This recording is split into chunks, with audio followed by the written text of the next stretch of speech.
నిర్గమకాండ 33వ అధ్యాయము 21వ వచనము. అమ్మాయి అప్పులు చదువుతారు. యెహోవా, ఇదిగో నా సమీపమున ఒక స్థలం ఉన్నది, నీవు ఆ బండ మీద నిలువవలెను.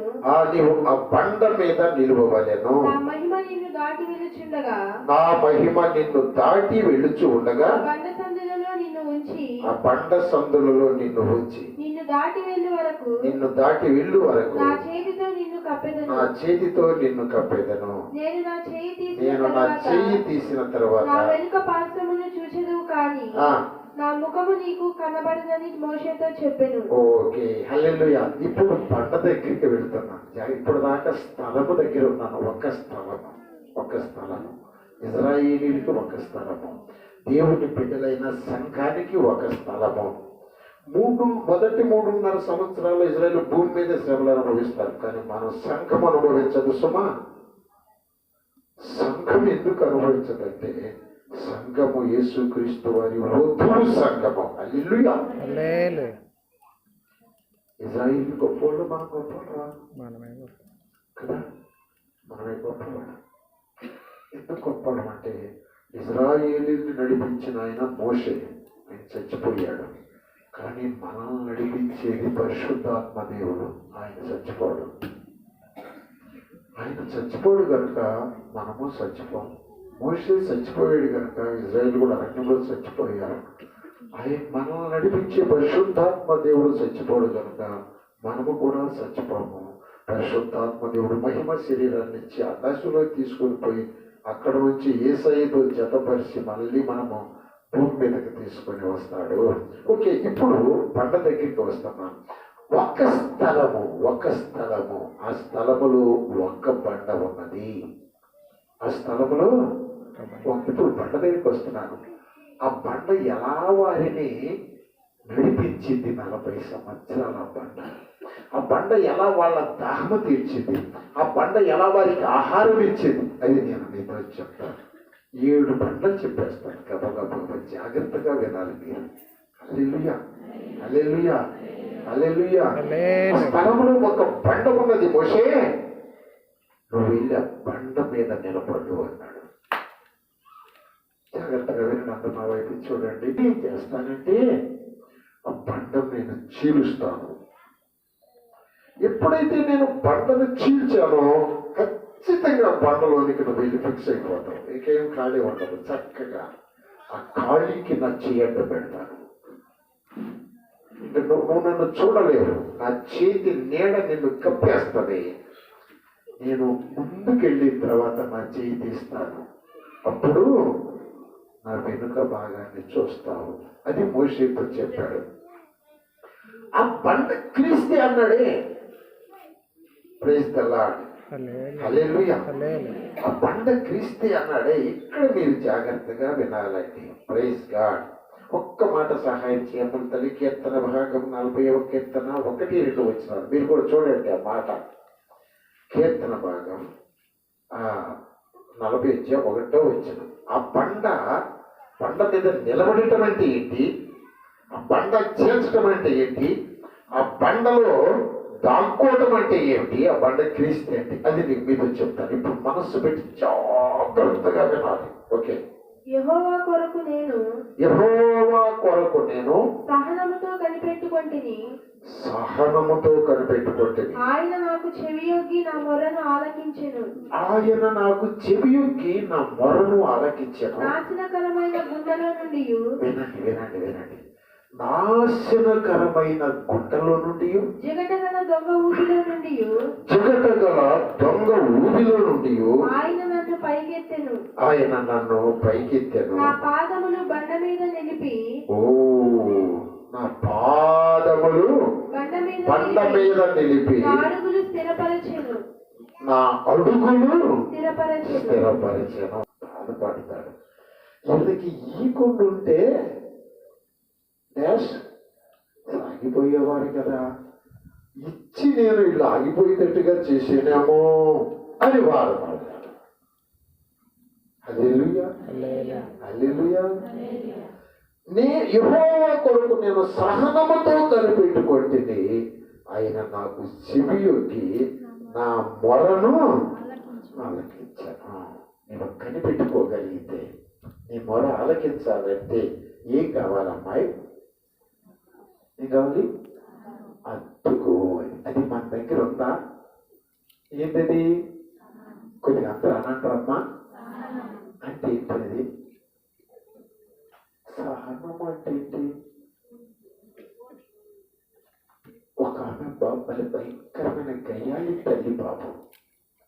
భర్తని ఏమండి అని అంటాం, దోయ్ అని కూడా అనదు, ఇదిగో నిన్నే అని కూడా అందం.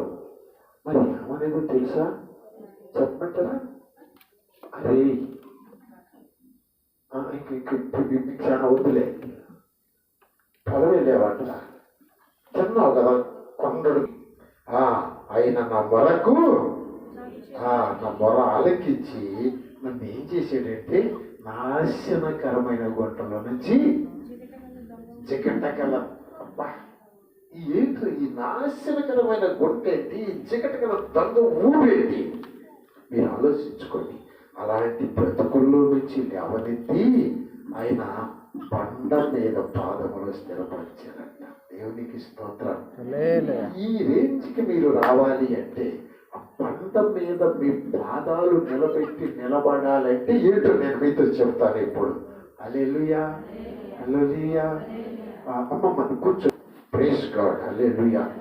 ఎప్పుడైతే మోషే బండ మీద నిలబడ్డాడో దేవుడు ఆ బండను చీల్చాడు. మోషే ఆ బండల్లోకి కిందకి దిగజారిపోవటం మొదలుపెట్టాడు. కొద్దిగా ఎప్పుడైతే మోషే బండలోనికి దిగాడో దేవుడు మోషేను అలా కప్పేశాడు ఆయన హస్తముతో. హల్లెలూయా, హల్లెలూయా. అవైపోయి చూడాలి. ప్లీజ్. వాక్యం వింటున్నారు కదా ఇప్పుడు? మీరు వింటున్నారా లేట్లేదా? రేపు చెప్తారా మీరు? రేపు అడిగితే చెప్తారా మీరు? ఎందుకని చెప్పరు? మర్చిపోతారు. విత్తనాలు చల్లుతా ఉంటే కొన్ని విత్తనాలు త్రోవ పక్కన పడి అంట, కొన్ని విత్తనాలు పక్షులు ఎత్తుకుపోయి అంట, కొన్ని విత్తనాలు మంచి నేలన పడినాయి అంట కదా. మంచి నేలను పడిన విత్తనాలు నూరంతలుగా ఫలించినాయి అంట. పక్షులు ఎత్తుకుపోయిన త్రోవ పక్కన పడిన అవి మొలవలేదంట. మన హృదయం అనేటువంటి ఈ పొలంలో వాక్యమనే విత్తనాలు పరిశుద్ధాత్మ దేవుడు వెదజల్లుతూ ఉండగా విత్తనాలు ఫలించి ఆ విత్తనాలు పండితే నీవు బండ మీద నిలబడినట్టే. హల్లెలూయా, చెప్పగొట్టండి. వాక్యము విని వాక్యమును ఆచరించినప్పుడు నీవు బండ మీద నిలబడతావు. Praise God. ఎప్పుడైతే చిక్కటగల దొంగ ఊపిలో నుండి నాశనకరమైన గుంటలో నుండి లేవనెత్తి బండ మీద నిలబెట్టాడో దేవుడు, అప్పుడు బండలోనికి వెళ్ళిపోతాడు. హల్లెలూయా అనండి. ఎక్కడ నిలబడాలి? నీవు నీ మొర దేవుడు ఆలకించాలి అంటే, నీవు దేవుడిని బిడ్డగా బ్రతకాలి అంటే వినండి, ప్లీజ్ వినండి. నీవెక్కడ నిలబడాలి? బండ మీద నిలబడాలి. ఆ బండ చెప్పండి, క్రీస్తే. ఆ బండ క్రీస్తే.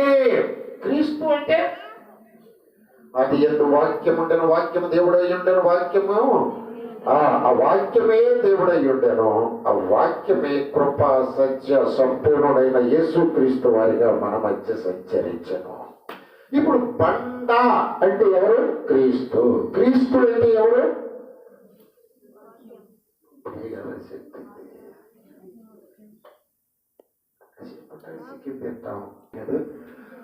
బండ మీద నిలబడతావంటే వాక్యం మీద నిలబడాలి నువ్వు.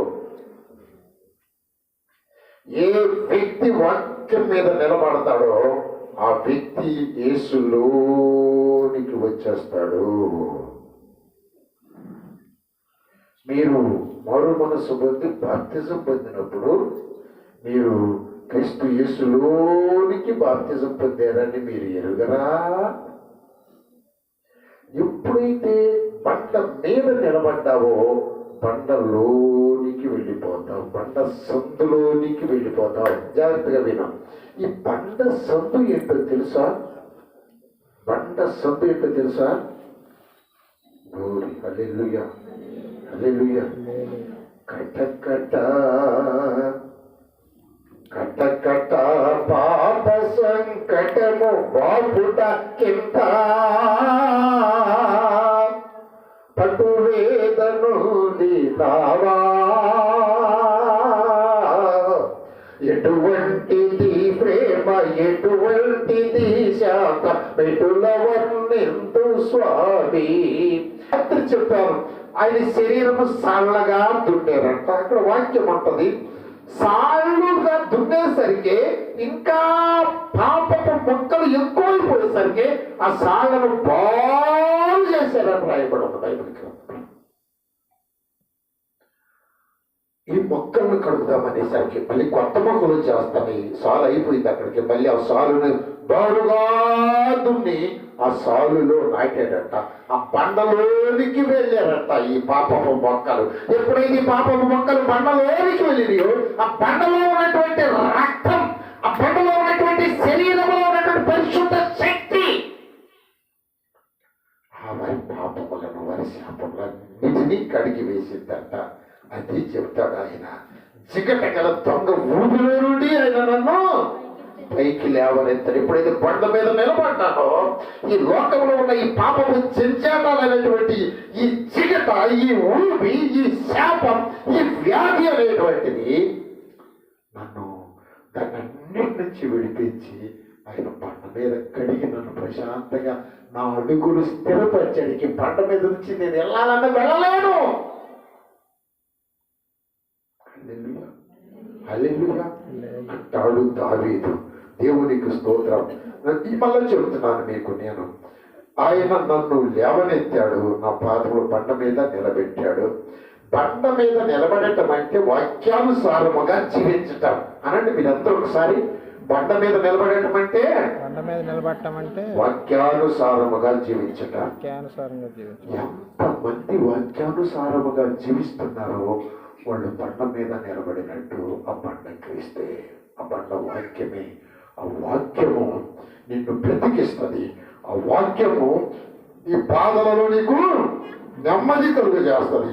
ఆ వాక్యము నీ యవ్వన బిడ్డల ప్రవర్తనను సరిచేస్తుంది. ఆ వాక్యము, నీ వాక్యమే నన్ను బ్రతికించాను. నా బాధలలో అదే నాకు. ఓ హల్లెలూయా, హల్లెలూయా. అప్పుడు ఆయన ఏం చేస్తాడు? ఎప్పుడైతే నువ్వు బండ మీద నిలబడ్డావో ఆయన చెయ్యి సాసి బండలోనికి నెమ్మదిగా నిన్ను దించుతాడు. బాగా పండనివాడు ఆయన. ఆ బండ మీద ఆయన కూడా ఉంటాడు, ఆయన కూడా ఉంటాడు. ఇశ్రాయేలీయులకి నేను చెప్తాను, జాగ్రత్తగా వినండి. హల్లెలూయా, హల్లెలూయా. దావీదు అంటాడండి, నా తాగుచోటు నీవే అంటాడు. నా తాగుచోటు నీవే. దేవునికి స్తోత్రం. ఇది మనకు అర్థం కాదండి. తాగుచోటు అంటే ఏమిటి? యుద్ధం జరుగుతా ఉంది, భయంకరమైన యుద్ధం. ఆ యుద్ధంలో నా దేవుడి దగ్గర నేను దాక్కుంటా. పాపము నన్ను తరుముతా ఉన్నది, యోసేపు తరిమినట్టు. నాతో తాగుచోటు నా దేవుడే. నన్ను అనేకమైన లోకాశలు నన్ను గుంజుతూ లాగుతూ ఉన్నాయి. నా తాగుచోటు నా ప్రభువే. హల్లెలూయా, హల్లెలూయా. సాతానుడు, శత్రువులు లక్షల లక్షల సైన్యంగా మనం తరుముతూ ఉండగా, గెరాసీము దేశంలో చాలా దీపం పెట్టిన వాడిని తరిమినట్టు తరుముతూ ఉండగా, బిడ్డలకు కాక, కుటుంబాలకు కాక, భార్యకు కాక, తల్లిదండ్రులు కాక, అన్నదమ్ములకు కాక, నా మట్టుకు నాకే విలువ లేకుండా వెళ్ళి సమాధుల్లో బ్రతుకుతున్నాడు దయ్యాలు పట్టిన వాడు. దొంగపోతులాగా ఉంటాడు. ఓ ఏం పట్టింది? ఏమైనా నీకు భార్య లేదా ఉంది? ఏమైనా ఇల్లు లేదా నీకు ఉంది? ఏమైనా నీకు పిల్లలు లేదా ఉన్నారు? సమాధుల్లో బ్రతుకుతున్నవాడి నన్ను అప్పవాది పట్టాడు. ఒక్కడు కాదు, లక్షలు లక్షలు లక్షలు. నా ప్రియమైన దైవ బిడ్డ, నీవు లోకంలో గరుడు కావచ్చు, నీకు చాలా మేధావితరం ఉండొచ్చు, నువ్వు చాలా బలవంతుడు కావచ్చు, నువ్వు పెద్ద మాటకార్యం కావచ్చు. ఈ బండ మీద నువ్వు నిలబడకపోతే నీ పాదములు తొట్టిల్లి చికటగా దొంగ ఊపిలోనికి చిక్కుకొని పోతావు. అది నాశనకరమైన కొండ. ఎవరు ఈ బండ మీదకి వస్తారు? నువ్వెంత ఘోర పాపివైనా, నువ్వు ఒకవేళ విశ్వాసివైనా, నువ్వు ఒకవేళ గొప్ప సేవకుడువైనా, బండ మీద నిలబడకపోతే సాతాను నిన్ను ఈ లోకంలోనే చికటగల తక్కువలు ఈడ్చుకుపోతాయి. నువ్వు వంద మాటలు చెప్పు, నో యూస్. వాక్యము మీద నువ్వు యథార్థముగా కట్టబడకపోతే ఆ బండ మీద ప్రభు చేతు పట్టుకొని నా సందులోనికి దాయలేడు. ఆ సందే ఆయన గాయాలు. ఆయనకి 5 గాయాలు ఉన్నాయి. 2 చేతుల్లో 2 గాయాలు, 2 కాళ్ళకు 2 గాయాలు, గుండెల కాడ డొక్కలో ఒక గాయం, పెద్ద గాయాలవి. ఆ గాయాల్లో నిన్ను దాస్తాడు. ఆయన గాయాల్లో నిన్ను దాస్తాడు. కనీటితో చెప్తున్నాం, నా బిడ్డ, నా ప్రభు రక్తమంతా పాపి కోసమే, పరిశుద్ధుల కోసం కాదు, లోకం కోసం కాదు. హల్లెలూయా, హల్లెలూయా.